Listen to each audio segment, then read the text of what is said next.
Hello everybody, this is the Daydreamer with Daydreams and Nightmares, and this is my video entry into the Amazing 100 contest by PopCom. He's got a lot of things that he wants you to let him know. He wants you to be subscribed to his channel. He's asking that everybody is 18 plus. Also that you link the contest video in the description down below, which I will do. In addition to that, he wants to know, let's see, where do we begin here? What was your first comic? And I'm going to go with this here. It'll be a long story or short story, or however you want to go about doing this. Growing up as a kid, I was a huge reader. Everything I could get my hands on, I loved to read. And I grew up in the 70s, if I want to date myself here. And back in 1977, there was this little movie called Star Wars that came out, and I've actually had this since I was 7 years old, and it's seen better days. It's yellowed and it's torn, tattered at the edges, and if you open up, the binding is starting to come out on this thing as well. It's seen a lot of years along with me, but I've probably read this thing as a kid hundreds of times. Reading the stories, the story of Star Wars with all the different characters that are in here, and this is I suppose relevant because you got Rogue One that's coming out, which is the storyline that happened just before this. But anyway, back in 1977, go back in time, 7-year-old me who's enjoyed the movie and got my hands on a book to read about Star Wars, and like I said, this has seen better days, but this is not a comic book. But the reason why I showed this is this was my this was my segue into the comic world. Getting my hands on this and reading this and loving the Star Wars movie when it came out got me to buy this comic book right here. And this has seen a few better days. It's got a lot of spine ticks in here, and it's got some creases up through the pages here. And once again, also came out the following year. Both of these actually were 1978 published dates. Yeah, it's got some bends and that up here. When I was 8 years old, 7 years old, when I watched Star Wars and get my hands on these books, I wasn't thinking about collecting. I wasn't thinking about preserving the quality of the books. This would probably get a mid-grade, maybe a 5 at best. But I've held on to it throughout the years just for that reason. Like I said, I was a big Star Wars fan growing up as a kid. And you have all the characters, iconic characters from Star Wars here. This would be, like you said, August. It would have been released August of 1978, year right after Star Wars came out. And this would have been the first comic book that I ever got my hands on. And it wasn't until later in my teens when I actually got a little more became a collector and started preserving the books and hanging on to them and collecting along the way. But this would have been the first one I got my hands on as a kid. Let's see. Next question. Amazing Spider-Man 300. I could swear I actually had owned a copy. I have like 297, 298, 301, 302, 304, I believe, in my collection. I'm still sorting through them. Tried finding 300. I said at one point I swear I had it, and I probably, silly me, now looking back, I probably, like I said, I had at one point in time like 5,000 or 6,000 comic books. I think I'm only sitting right around half of that right now. I sold off a lot of my comic books in mid-90s, and I'm guessing that was one of them that went. It has to be. Like I said, I can't find it in my collection, so regrettable now. try to get my hands on one of those. It's going to be a lot more difficult these days. Anyway, most recent person that I actually saw with a copy of it was Near Mint Comics. Showed off a copy that he had. Um, Name one and only one thing that you are thankful for. I know when he actually put this out is right around Thanksgiving. And for me, that would be family and friends. I think what most people are going to say. Um, Next, he was asking for a shout out for a channel and asking why we're going to do that. Um, I think there's a YouTuber out there in the comic book community. Well, there is by the name of Marvin88. That's his channel name. Who's been in the community for a while and still below 100 subscribers. That does some really good content and has a lot of similar interests in comic books that I have from what I've seen from the different videos that he has put up, and enjoyed watching some of his videos. And think that he needs a little bit more love, and hopefully some more people can subscribe him and sub him up so that he can get up above 100. LCS. I kind of live in the middle of nowhere, Minnesota. I got to go about an hour from where I live to get to any LCS.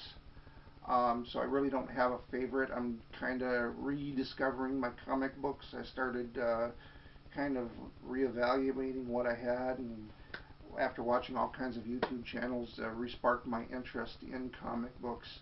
Trying to see what it is I still was holding on to. So I've just been out within the last few months exploring what I have and going in different directions. It's still about an hour away from where I live.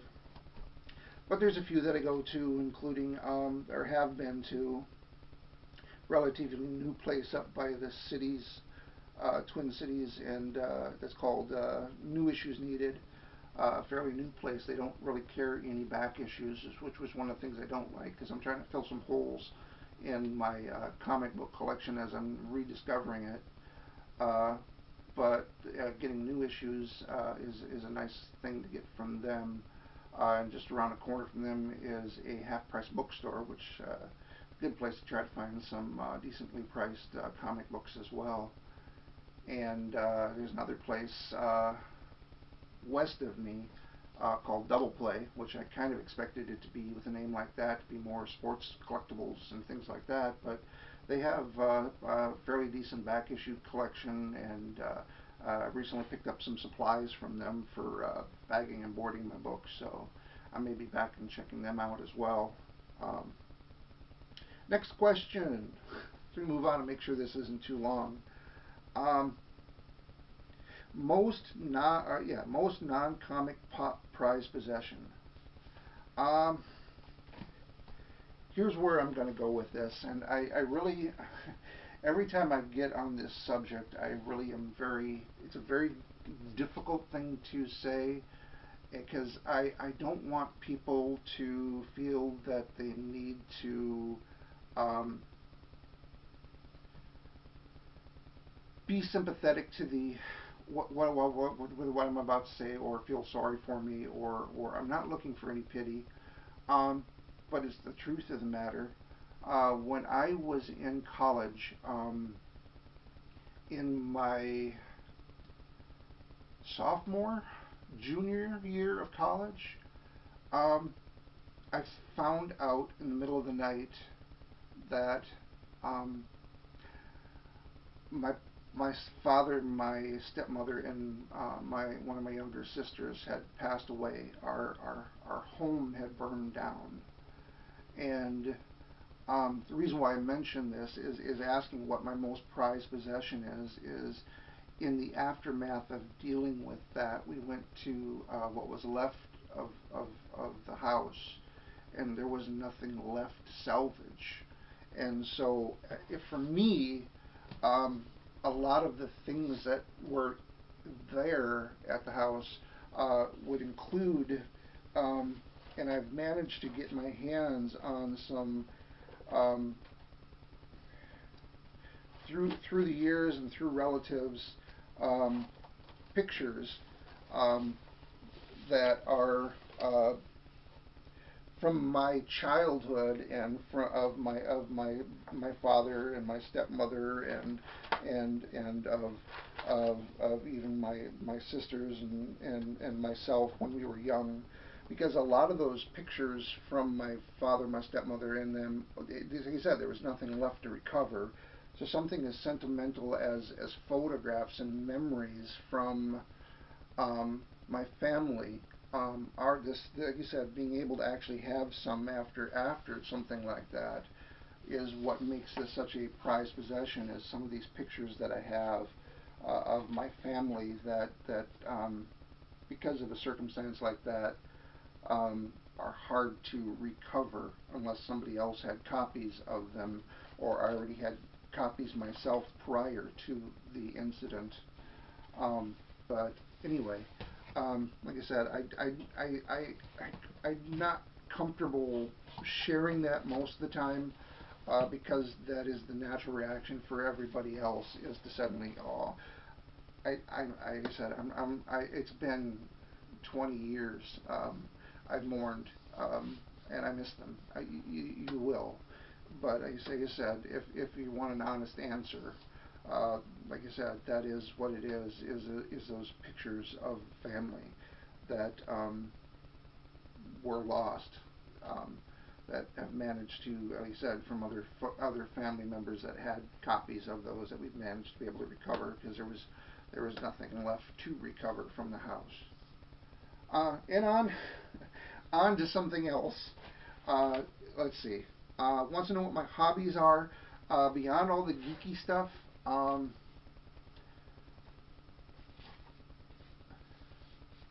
Like I said, I love movies. I love going to movies. I love watching movies.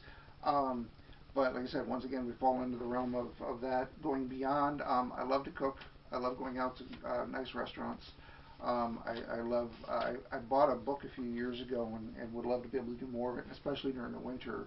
A soup Bible, and going through the recipes, buying ingredients, and making something new in the kitchen is always kind of fun. And I would think like I'd maybe like to try to do that with my channel as well, kind of throw a little bit of that in as well, because I do love to cook. Um, and another thing too is I'm working on a project down in the basement, putting together a workbench for some woodworking, and I have some woodworking projects that I like to work on around the house. Some shelving units for displays and things like that. I'm going to do a setup for these, a little better setup than I have here. And also, my smaller bedroom, there's not a lot of space, and here in the Midwest, there's not a lot of call for Murphy beds like on the East and West Coast, where real estate is tight, and so Murphy beds are common in, say, New York or Los Angeles. But here, best I can do is buy the hardware and build the Murphy bed myself, and that's what I'm planning on doing. And I got a light box that I want to put down in my entertainment room downstairs. So I got those the kind of things that I do as well. Hoping I got all kinds of little projects that I'm working on. Last question before this gets too long is my favorite superhero. Um, and that would probably be, if we have to stick with superheroes, it's going to be Wolverine or it's going to be Spider-Man. Um, but strictly speaking, my favorite comic book characters are DC Vertigo, which come from Sandman, Morpheus and Death, or John Constantine. Um, anyway, I hope you enjoyed watching this video. Please go check out PopCom's 100 Amazing 100 contest giveaway. Once again, I'll leave the description down below, leave the link down below in the description. And if you enjoyed my video, please click like, and if you want to watch more, please subscribe. Willing to hear any type of feedback or comments as well. And thank you for watching, and have a Merry Christmas and a Happy Holiday.